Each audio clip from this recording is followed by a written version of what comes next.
Malaking bagay daw ang paglalaro ni Christian Wood bilang sentro para sa Lakers ayon kay Anthony Davis. Gumamit na ng big lineup ang Lakers kanina.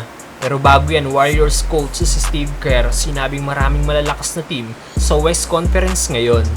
Ang naging biggest move nga po ng GSW sa nagdaang off-season ang pagkuha nila sa veteran point guard na si Chris Paul at binitawan ng team si Jordan Poole. Umaasa nga po ang Warriors na mag-i-improve ang kanilang chance na makuha ang kampyonato ngayong season mula sa kanilang trade na ginawa.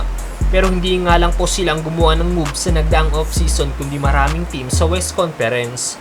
At ngayon sinabi nga po ng Warriors coach sa si Steve Kerr na I think the West is deeper than I ever seen it. O mas lalo daw lumakas ang West Conference ngayon.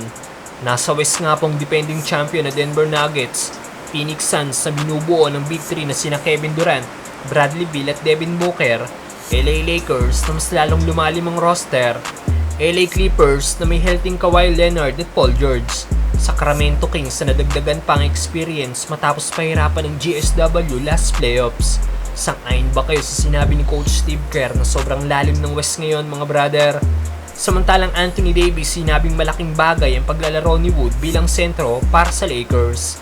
Nakita nga po natin kanina na naglaro ulit si Davis bilang power forward matapos na isabay ni Coach Darvin Ham si Christian Wood kay AD. Nagbalik na ang Twin Tower lineup ng Lakers dahil sa pagiging power forward ni Davis nakagawa nga pong Lakers big man ng 2 tres habang si Christian Wood ang nasa ilalim.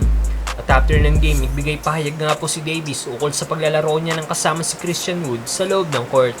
Ayon sa Lakers big man, malaking bagay daw ang pagsisentro ni Wood dahil sa ability daw nitong umiscore ng 3 different level.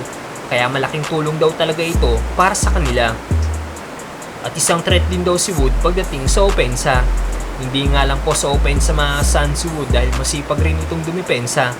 Kitang komportable nga po sa paglalaro bilang power forward si Anthony Davis.